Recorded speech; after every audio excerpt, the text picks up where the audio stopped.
दोस्तों, छोटा दुकानदार पैसे क्यों नहीं कमा पाता है?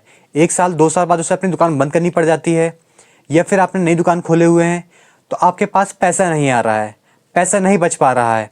तो ऐसा क्या होता है जिस कारण से आपके पास पैसे नहीं बच पा रहे हैं? तो दोस्तों, आज का वीडियो आपके लिए इसी टॉपिक पर रहने वाला है। फ्रेंड्स, मैं हूं तौफिक और ये है मेरा YouTube channel Taufiq kirana and business. तो दोस्तों, वीडियो स्टार्ट करने से पहले मैं चाहूँगा दोस्तों आप मेरे इस चैनल को सब्सक्राइब कर लें, ताकि मैं आपके लिए इसी तरह से अच्छी वीडियो, इन्फॉर्मेटिव वीडियो आपके लिए लाता रहूँ। तो दोस्तों, होता क्या है कि आपके पास आपकी दुकान में प्रॉपर सामान नहीं रहता है। उससे क्या होता है दोस्तों, अगर आज आप भी कहीं किराना लेने जा रहे हैं, अगर आपके मोहल्ले में 4 दुकान है, तो आप उस दुकान में जाना प्रेफरेंस देंगे जहाँ पे आपको आपकी ज़रूरत का सारा सामान मिल जाए, ना कि ऐसी दुकान जाएंगे कि जहाँ पे आपको 4 चीज़ मिले, 4 चीज़ दूसरी दुकान जाना पड़े। दोस्तों, कोई भी हो, आज वो किराने का सामान लेने जाता है तो वो चाहता है कि एक ही जगह उसे अपनी ज़रूरत का सारा सामान मिल जाए। तो दोस्तों, आपकी दुकान नहीं चल पाने का एक कारण ये भी होता है कि आपके पास आपकी दुकान में प्रॉपर सामान नहीं रहता है।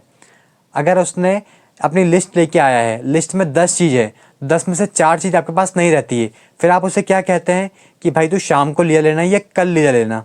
अब ऐसे में दोस्तों क्या होगा, वो एक बार देखेगा, 2 बार देखेगा, तीसरी बार से वो ये समझ जाएगा कि यार आपको दुकान मेंटेन करते नहीं आता है, तो वो अपना रुख किसी और दुकान में कर लेगा, वो किसी और दुकान से सामान लेना स्टार्ट कर देगा। अब दोस्तों, आप कहेंगे कि आप अपनी दुकान का मेल मिलाओ इसलिए नहीं रख पाते हैं क्योंकि आपके पास पैसे की दिक्कत है। आपने बड़ी मुश्किल से 50-60 हज़ार रुपये लगा के एक दुकान स्टार्ट की है, अब उसी में हम कैसे मेंटेन करें? तो दोस्तों, मैं आपको बताऊं कि 50-60 हज़ार लगा के भी आप अपनी अच्छी एक दुकान रन कर सकते हैं। अब दोस्तों, होता क्या है कि जब आप दुकान खोलते हैं तो आपकी दुकान से अर्निंग स्टार्ट हो जाती है, तो आपको लगता है कि यार मेरे पास तो बहुत पैसा आने लगा है। तो जो आपके पास सेविंग होती है, जो आपके पास दिन भर का गल्ला होता है, आप उसे बेफालतू खर्च करना स्टार्ट कर देते हैं।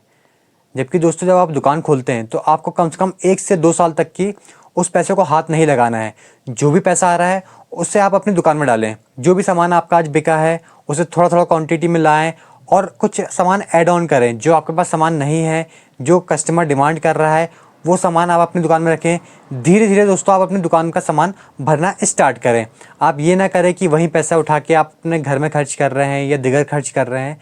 ऐसे में दोस्तों आपके पास पैसा नहीं बचेगा, इस कारण से आप अपने दुकान में स्टॉक मेंटेन नहीं कर पाते हैं। दोस्तों, आपको बिजनेसमैन बनना है। अगर आप एक बिजनेसमैन की तरह सोचेंगे तो आप अपनी 50-60 हज़ार की दुकान को एक दिन 10 लाख रुपए की दुकान बना सकते हैं। जब तक कि दोस्तों आपको ये नहीं लगता कि आपकी दुकान प्रॉपर सेट हो गई है, प्रॉपर जम चुकी है, प्रॉपर सामान हमारी दुकान में आ चुका है, तब तक कि दोस्तों आपको अपनी दुकान से एक भी रुपए फालतू खर्च नहीं करना है। जो आपके पर्सनल खर्च है उसको थोड़ा एडजस्टमेंट करके चलें।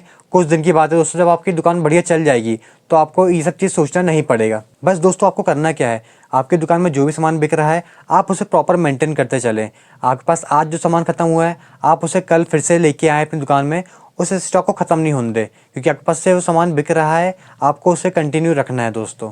कि दोस्तों, दुकान बंद होने का सबसे बड़ा रीज़न यही होता है कि हम अपनी दुकान में प्रॉपर स्टॉक नहीं रख पाते, जिस कारण से कस्टमर हमारी दुकान चढ़ता नहीं है दोस्तों। क्योंकि मार्केट में कंपटीशन बहुत ज़्यादा है।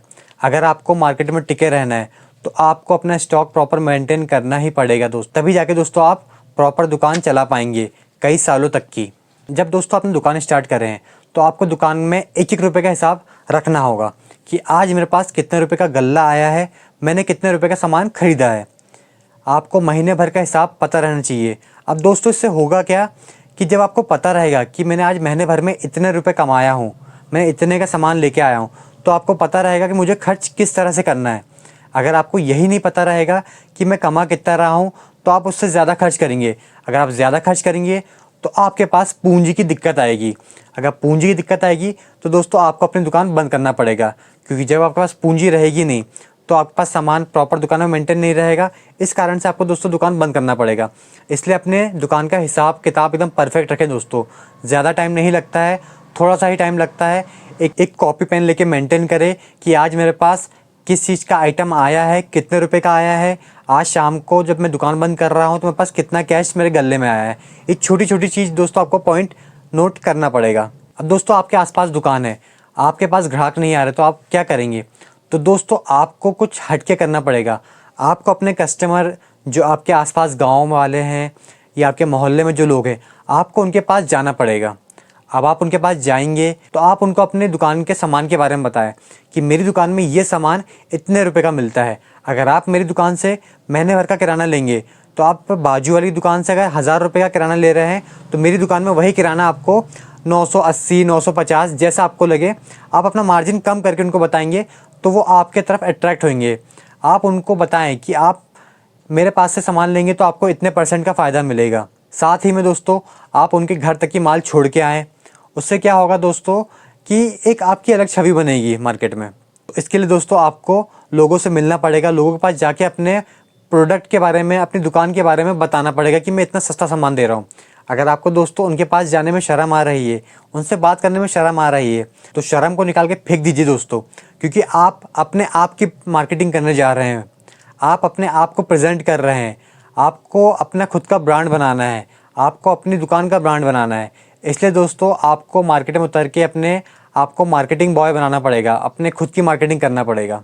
तो दोस्तों ये था आज का वीडियो। अगर वीडियो अच्छा लगा तो वीडियो को लाइक करें, कमेंट करें, शेयर करें और मेरे इस चैनल को सब्सक्राइब करें। Thank you.